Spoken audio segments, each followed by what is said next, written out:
عملت لحلمي عملت كثيرا وها قد حصل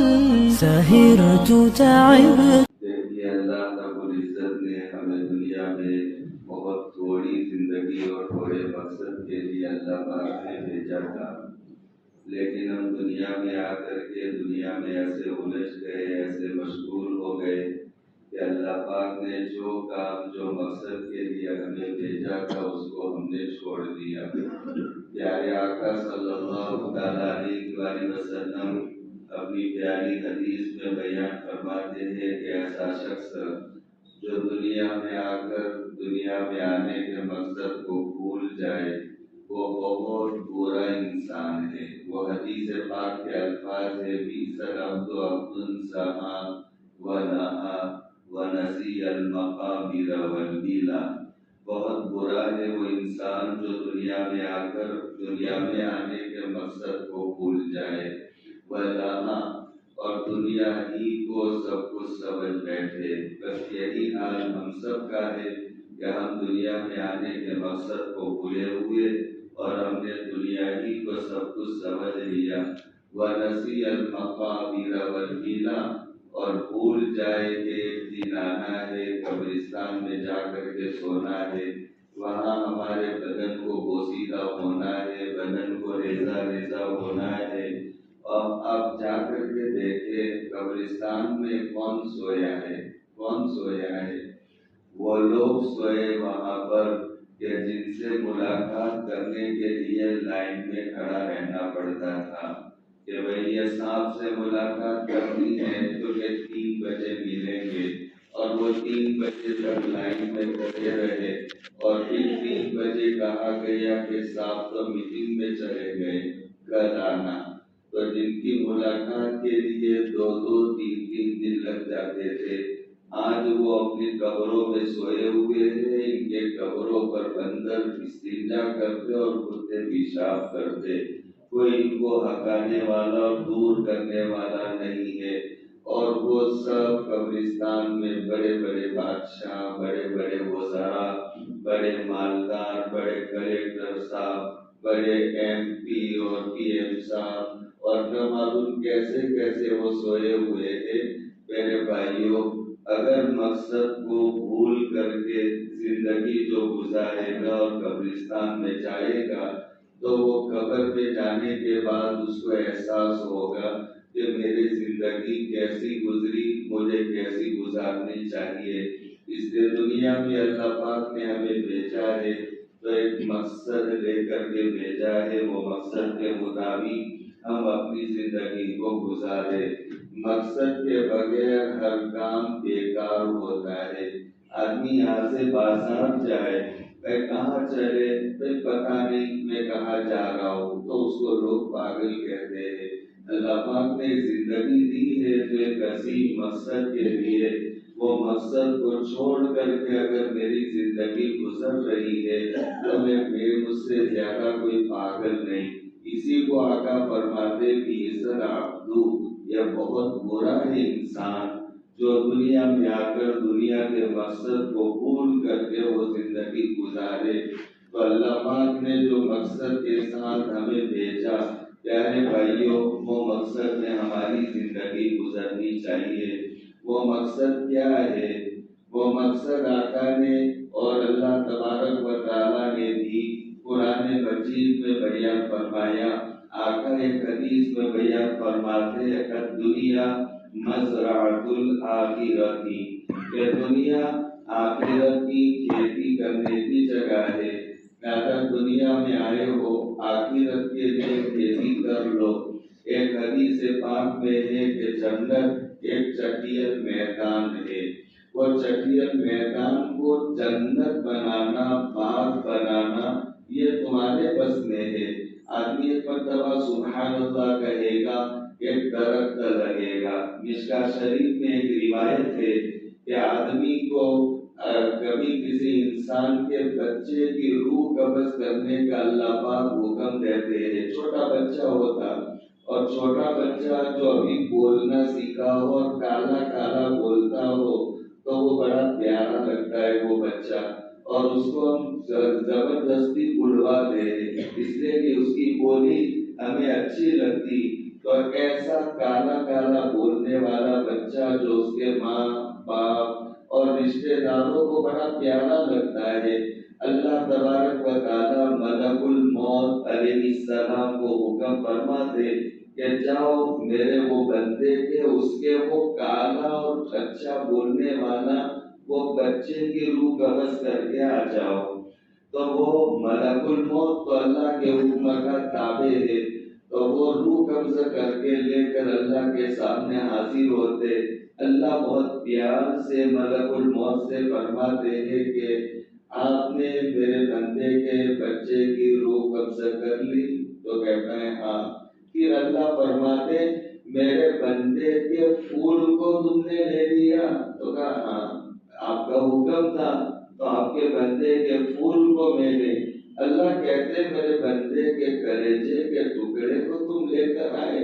تو وہ کہتا ہے ہاں، آپ کا حکم تھا۔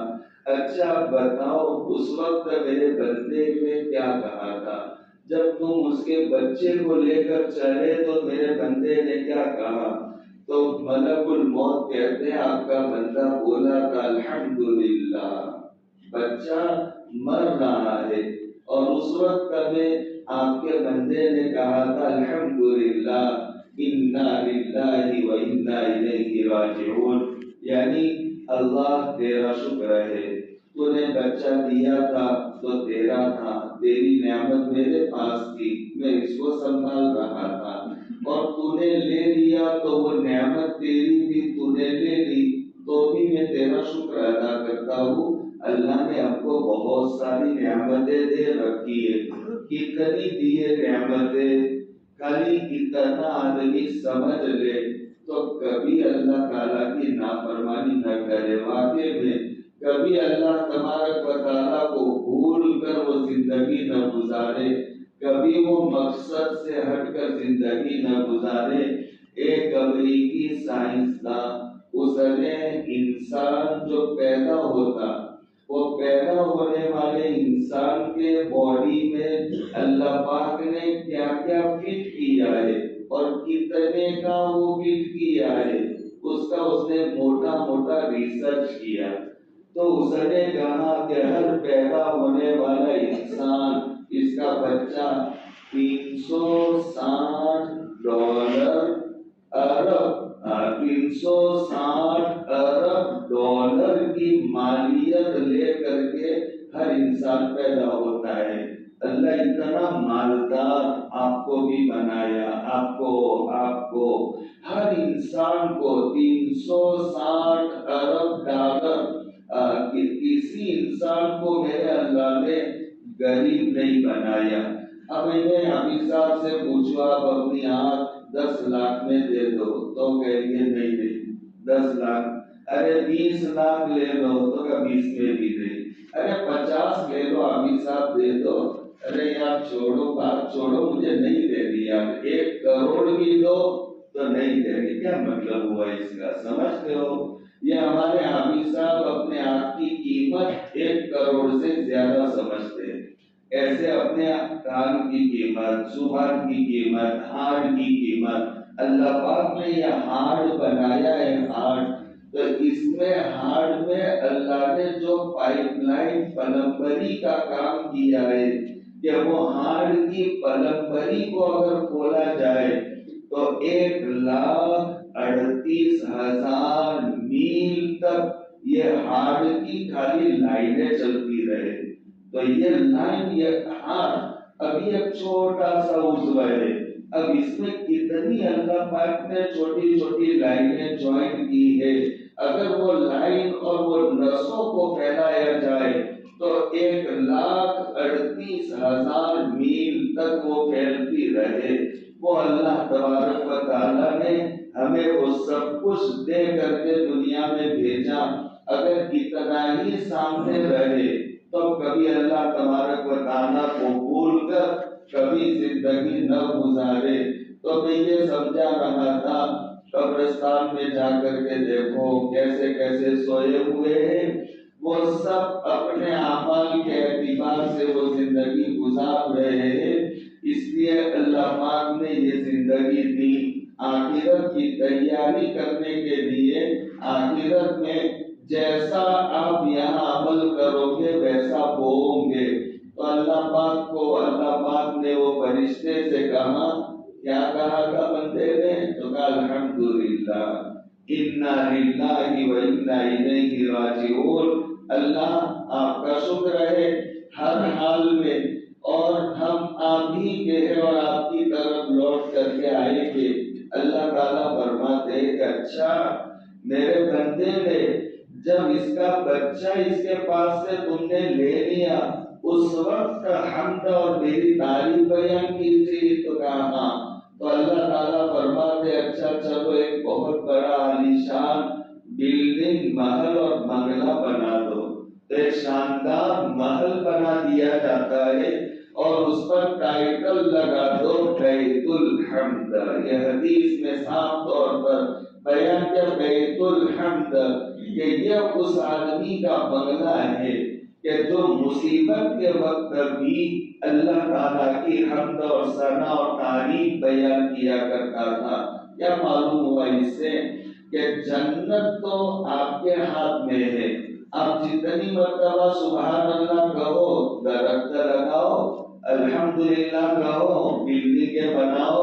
آپ نمازیں پڑھو، روزے رکھو، نہریں لگاؤ،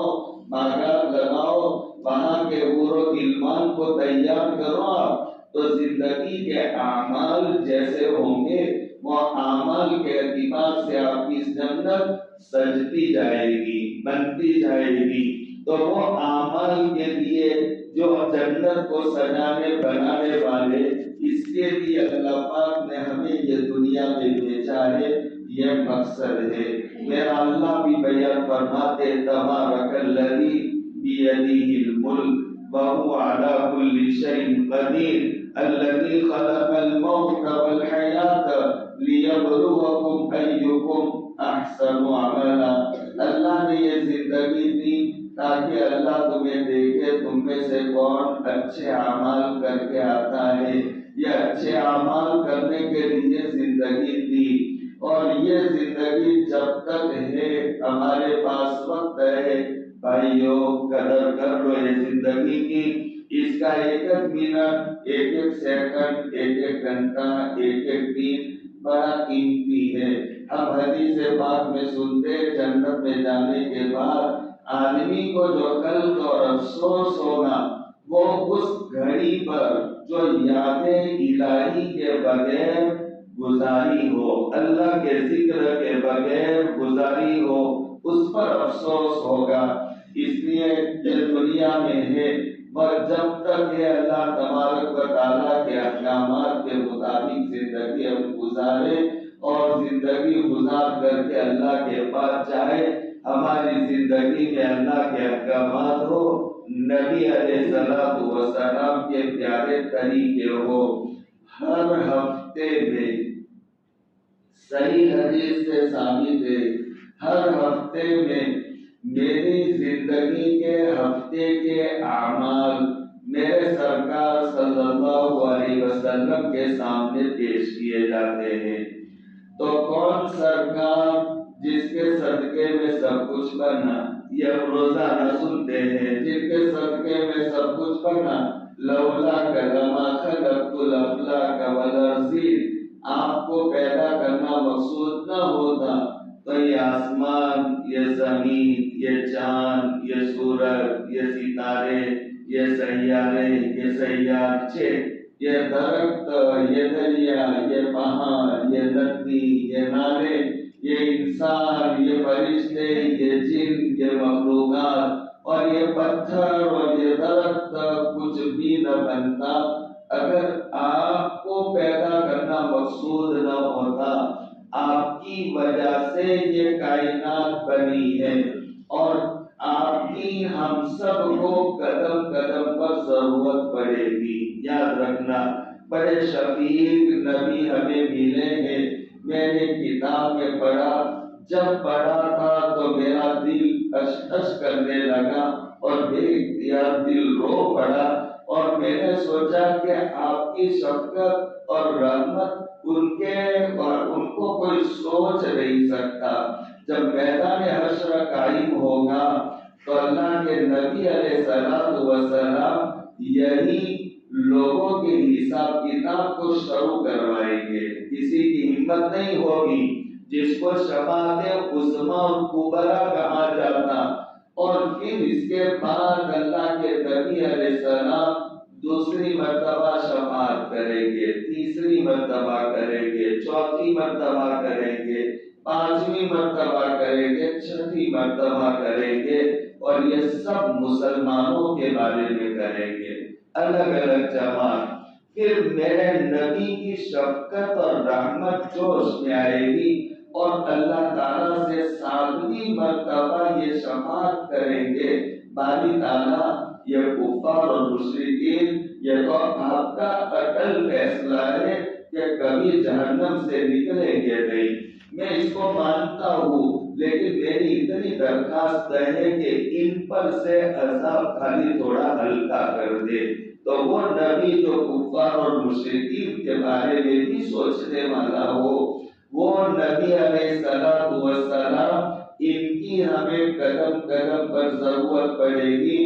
اور ایک وقت ایسا بھی آئے گا میدان حشر میں کہ آپ کی امت کے کچھ لوگ آتے ہوں گے، لمبی حدیث ہے اور اس کا خلاصہ میں سمجھا کہوں تو فرشتے آپ کی امت کے کچھ لوگوں کو نکالیں گے، آپ کے پاس سے ہٹائیں گے، تو آپ ان کو پہچان کر فرمائیں گے کہ آنے دو فرشتوں، یہ میرے امت کے لوگ ہیں، ان کو میری روز پر آنے دو، کیوں آپ روک رہے ہو؟ تو پھر وہ فرشتے جواب دیں گے بے شک آپ کی امت کے یہ لوگ ہیں، لیکن آپ کے دنیا سے جانے کے بعد ان کے طریقے آپ کے طریقے نہیں تھے، آپ کے طریقے چھوڑ کر دوسرے طریقوں کو اپنا کر انہوں نے زندگیاں گزاری، تو وہ شفیق نبی کے زبان پر یہ جملہ نکلے گا فسوقاً فسوقا، پھر تو تم ان کو دھکے دو، میرے پاس مت آنے دو۔ جب نبی یہ فرما دے دھکے دو، ہمارا ٹھکانہ کہیں نہیں ہوگا، وہ نبی علیہ السلام کے سامنے ہر ہفتے ایک مرتبہ میرے اعمال ہفتے کے پیش ہوتے ہیں۔ اب یہ آپ سوچ لو، میری زندگی کے اعمال اگر ٹھیک نہیں تو میرے نبی کو جیسے اللہ والے اپنے بیان میں بیان فرماتے ہیں، مجھے ان کی بات بڑی اچھی لگی کہ مکہ کے کافر اور مشرک وہ ہم سے اچھے تھے کہ وہ میرے محبوب کو زندگی میں ستایا کرتے تھے، اور ہم محبوب کا نام لینے والے آپ کو روزے میں بھی اطمینان سے سونے نہیں دیتے، اور میرے زندگی کے اعمال جب پہنچتے ہفتے میں تو پھر آپ یہ سوچتے ہوں گے یہ ہے میری امت کے لوگ، یہ ہے سنگپور کے نواباز کے لوگ کہ جن کے لیے میں نے یہ قربانیاں دی تھی، یہ سوچیں گے نبی علیہ السلام۔ ارے مدینہ تاریخ بتاتی ہے، تاریخ مدینہ نام کی ایک کتاب ہے، اور ایک تاریخ مکہ، اس کا نام یہ تاریخ مکہ۔ آپ تاریخ مدینہ پڑھیں، اللہ کے نبی علیہ السلام کے زمانے میں مدینہ اتنا تھا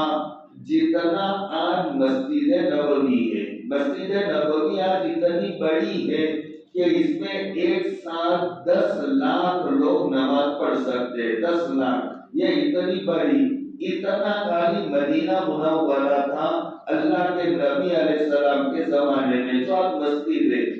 اب آپ کے نواں ماس میں ابھی ہم بیٹھے، روزہ افطار کرنے کا وقت ہو، اچانک 2-4 نوجوان گاڑی لے کر کے آگے اور آ کر کے خبر دے، ارے یہاں سے ہم جا رہے، جیسے بیان کے بعد سے نکل رہے ہو، اور پھر آ کر کے خبر دے کہ یار بہت بڑا حادثہ ہو گیا۔ کیا حادثہ ہوا؟ تو کہ اپنے محلے کے 3 چھوکرے یہ بائک پر جا رہے تھے اور یہ اچانک یہ حادثہ ہوا، تینوں کا یہ وہاں گرے اور تینوں جگہ پر خلاص ہو گئے۔ افطاری کے 10 منٹ، پورے دن کا روزہ، اور ان کی ابھی باڈی آ رہی ہے، تو مرد عورتیں بچے یہ سب گھروں سے باہر نکل آئیں گے سب 3 جوانوں کے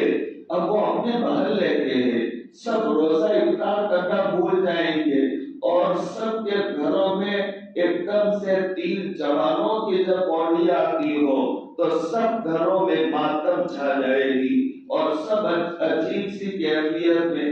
ارے اتنے مدینہ میں ایک ساتھ 70 جنازے آئے سوچو تھوڑی دیر 70 جنازے بڑی محنت سے میرے سرکار نے صحابہ کو تیار کیا تھا بڑی محنت سے اور ایسا ایک مرتبہ نہیں ہوا 2 مرتبہ نہیں ہوا کئی مرتبہ ہوا کہ 70 جنازے اس کا مطلب یہ ہوا کہ چھوٹے سے مدینہ میں ایک ساتھ مدینہ کی 70 عورتیں بیوہ ہو گئی 70 عورتیں بیوہ ہو ایک ساتھ 70 گھرانوں کے چھوٹے چھوٹے بچے بغیر باپ کے یتیم ہو گئے اب میری زندگی کے حالات پہنچیں گے تو میرے محبوب سوچیں گے کیا میں نے اس لیے میرے صحابہ کی قربانیاں دلوائی تھی آپ ایک مجلس آ رہے تھے اللہ کے راستے سے مشہور واقعہ ہے آ رہے تھے اللہ کے راستے سے اور اس وقت جب آپ کبھی جمال پہ سے آؤ کہیں رجبے سے آؤ کہیں دور کسی علاقے سے آؤ تو پھر آپ کے گھر کا ماحول خوشی کا ماحول بن جاتا ہے یہ سبوں کی بات ہے اور گھر میں آپ کی بیوی بھی اچھے کپڑے آپ کے بچے بھی اور سب نہا دھو کر کے ابا کے انتظار میں 4 مہینے کے بعد آ رہے 5 مہینے کے بعد آ رہے حج پڑھ کر کے آ رہے اور بچے بھی ابا کو لینے کے لیے گھر سے اسٹیشن پر آ جائیں گے یہ ہوتا ہے تو اب یہ اللہ کے راستے سے جماعت آ رہی تھی تو مدینہ کے بچے جن کے ابا یہ اللہ کے راستے میں گئے ہوئے تھے وہ مدینہ سے باہر نکل آئے اور کہ اپنے ابا کی ملاقات ہو ان کا ہاتھ پکڑ کر جائے اور ایک چھوٹے ٹیلے پر بچے کھڑے ہو گئے تھکا رہے تھے اور وہ قافلہ بھی آ رہا تھا ایک بچے نے اپنے ابا کو دیکھ لیا تو وہ دوڑ کر اپنے ابا کا ہاتھ پکڑا ابا نے ہاتھ پکڑ کر بچے کو بوسا دیا لے کر چلتا ہو گیا دوسرا آ گیا تو دوسرے نے اپنے ابا کو دیکھا تو وہ دوڑا اور وہ اپنے ابا کا ہاتھ پکڑا اور روانہ ہو گئے سب ایک بچہ رہ گیا اور میرے سرکار صلی اللہ علیہ وسلم کی یہ سنت اور عادت بیان فرمائی ہے کہ میرے سرکار جب سفر پہ جاتے تو سب کے اخیر میں رہتے اور مجمع کو اپنے سے آگے چلاتے تاکہ کسی کا سامان گر جائے تو سرکار اٹھا لے اور اس تک پہنچا لے سب کے اخیر میں چلا کرتے تھے تو آپ علیہ السلام ایک بچہ وہ ٹیلے پر کھڑا تھا اور اللہ کے نبی علیہ السلام کو دیکھا تو بچہ سمجھ گیا کہ سارے آنے والے تو آ گئے اور اخیر میں اللہ کے نبی اب اللہ کے نبی علیہ السلام کے ساتھ جو مجمع اس میں بھی میرے ابا نہیں ہے اس کا مطلب میرے ابا اللہ کے راستے میں کعب آ گئے اور مٹی کی چادر اوڑھ کر کے سو گئے اور وہ بچہ ایسا تھا کہ اس کی ماں باپ سے پہلے چلی گئی تھی ماں کے بغیر وہ بچہ یتیم تھا اب وہ بچے نے جب دیکھا کہ میرا باپ نہیں ہے اور سب بچے اپنے باپ کے ساتھ انگلیاں پکڑ کر روانہ ہو گئے تو وہ بچہ دوڑا اور اللہ کے نبی علیہ السلام کے پاؤں پکڑ کر لے کر گئے اس لیے کہ میرے سرکار تو تھے سب یتیموں غریبوں کے ماں اور بچہ جس کا کوئی نہیں تھا اس کا میرے سرکار تھے یتیموں کے گھر راشن پہنچانے والے میرے سرکار تھے بیواؤں کے گھر راشن پہنچانے والے میرے سرکار جو بے سہارا ان بے سہاروں کا سہارا یہ میرے سرکار تو یہ بچہ دوڑا دوڑا گیا کوئی سہارا نہیں آقا کے پاؤں سے لپٹ گیا آقا نے دیکھا اس کو تو جیسے نظر پڑی آقا کا دل بھی بھر آیا کہ اس کی بات تو ہے نہیں، اب میں اس کو جواب دو تو کیا جواب دوں؟ اس کا باپ بھی اللہ کے راستے میں سویا ہوا۔ تو حدیث میں کہ آپ نے دیکھا تو آپ کا اتنا دل بھر آیا کہ اس کی طرف آپ نظریں نہ ٹکا سکے اور آپ نے اپنے چہرہ پھیر لیا، اور تھوڑی دیر چہرہ پھیرنے کے بعد وہ بچے سے میرے محبوب نے فرمایا اما ترضا ان اکون ابا وارثہ، کیا تو راضی نہیں ہے مونا کہ آج سے محمد تیرا باپ ہو جائے اور عائشہ تیری ماں بن جائے؟ کیا تو راضی نہیں ہے؟ یعنی تیرا باپ تو رہا نہیں، آج سے تو مجھے ابا کہہ دینا اور عائشہ کو ماں کہہ دینا۔ وہ نعمان نامی بچہ کہتا ہے کہ وہ مدینہ کے گلیوں میں کھیلتا اور خوشی خوشی کہتا بچوں سے کہ میرے ابو آ گئے، اللہ کے نبی کو دیکھ میرے ابو آ گئے۔ حضرت عائشہ کو ماں کہتا یہ قربانی میرے محبوب کے سامنے سپور کے اچھے لوگوں میرے ہفتے کے عمل پہنچیں گے تو میرے محبوب سوچیں گے میں نے کس لیے وہ چھوٹے چھوٹے بچوں کی ماں اور باپوں کی قربانیاں دی تھی کہ آج میرے سامنے سپور والوں کے لیے عمل لائے۔ یہ میرے محبوب سوچیں گے تو ہم تو روزے میں آپ کو آرام سے سونے نہیں دیتے، اس لیے میرے بھائیوں آپ کے لیے اگر ہم ہمدرد رہے، آپ کو راحت پہنچانا چاہتے تو نبوی طریقے پر زندگی گزارنا شروع کر دے، اسی سے میرے نبی کو سکون ملے گا،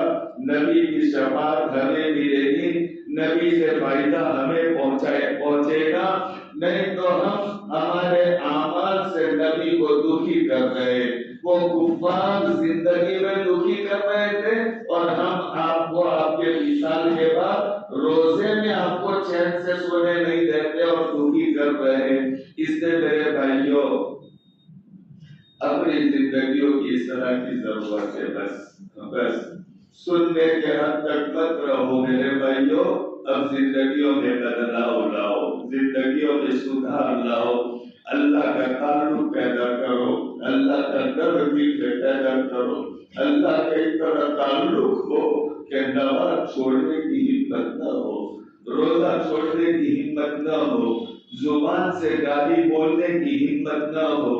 اللہ کا کوئی حکم ہم سے چھوٹے یہ ہمیں ہمت نہ رہے، نبی علیہ السلام کا طریقہ ہم سے چھوٹے وہ ہمیں ہمت نہ رہے۔ اس طرح تعلق اللہ اور اللہ کے رسول سے پیدا کرو اور اپنی زندگیاں صحیح گزارنے کی ہم سب کوشش کریں گے بھائی۔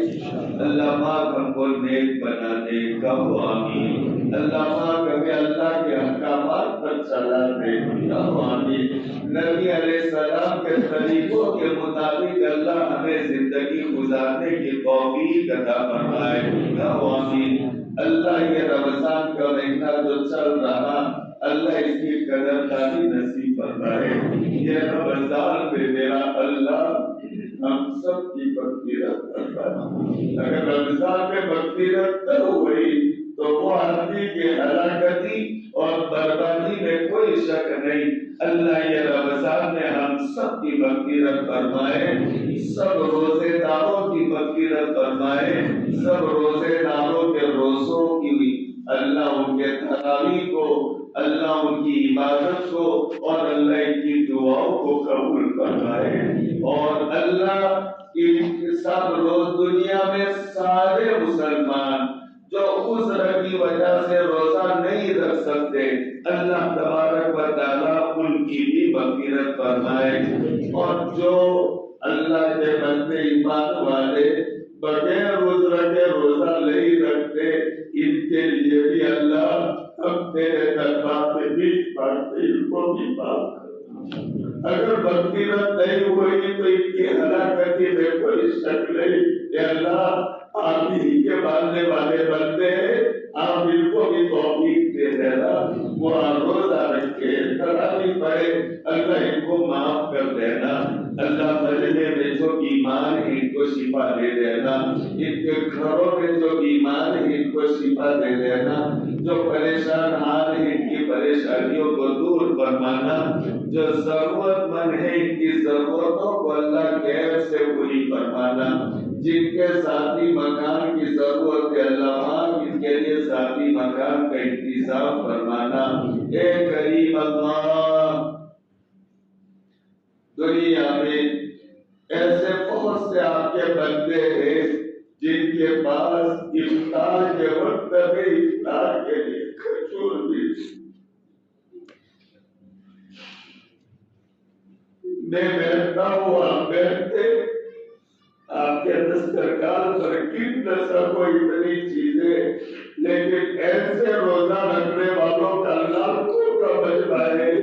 کہ دین پر روزہ رکھنے کے بعد ان کے پاس افطار کے لیے کھجور نہیں ہے۔ اے اللہ، آپ کے خزانے میں کوئی کمی نہیں ہے، ان روزے داروں کے لیے افطار کا انتظام کر، ان کے لیے سالی کا انتظام فرمانا۔ میرے مولا، پوری امت مسلمہ کے لیے معاش ان کی بہتر بنانا، دنیاوی مسائل بہتر سے بہتر بنانا اور ان مظلومین کی مدد فرمانا، پوری دنیا میں امن و امان قائم فرمانا۔ میرے مولا، جہاں دیکھو ابو سرور کو ستایا جا رہا ہے، اس لیے کہ اللہ آپ کو مانتا ہے، آپ کے نبی کو نبی کہتا ہے، اور کوئی گناہ نہیں ہے مسلمان، یہ گناہ ہے کہ وہ آپ کو مانتا ہے، نبی کو نبی کہتا ہے۔ میرے مولا، مسلمان کب تک مٹتا رہے گا، لٹتا جاتا رہے گا، کب تک مار کھاتا جاتا رہے گا؟ اے کریم اللہ، مسلمانوں کی جان کی، مال کی، آبرو کی، عزت کی، ایمان کی، اعمال کی اور اسلام کی حفاظت فرمانا۔ کریم اللہ، آپ کے بہت سارے بندے اور بہت ساری بندیاں جو بے اولاد ہیں، آپ کے خزانے میں کبھی نہیں۔ اے اللہ، تو ان کی موت کو نیک اولاد سے بھر کر، ان کے اجڑے گھر کو، ویران گھر کو اے کریم اللہ تو آباد بنا دینا۔ میرے مولا، جن پر قرض سے چڑھے ہوئے ان کی ادائیگی کی جیب سے شکلیں اور صورتیں پیدا فرمانا۔ کریم اللہ، نبی کریم صلی اللہ علیہ وسلم نے جو خیر کے لائق کی دعا مانگی، ہمیں اور پوری امت کو اس میں حصہ نصیب فرمانا۔ جس شعور سے پڑھنا چاہیے، ہمیں اور پوری امت کو پڑھنا نصیب فرمانا۔ کریم اللہ، جو ہم نے کہا، سنا، جو مانگا، اے کریم اللہ اپنے بندوں کرم سے قبول فرمانا، ہدایت کا ذریعہ بنانا اور آخرت کا ذخیرہ بنانا۔ وآخر دعوانا الحمدللہ رب العالمین۔ عملت لحلمي عملت كثيرا وها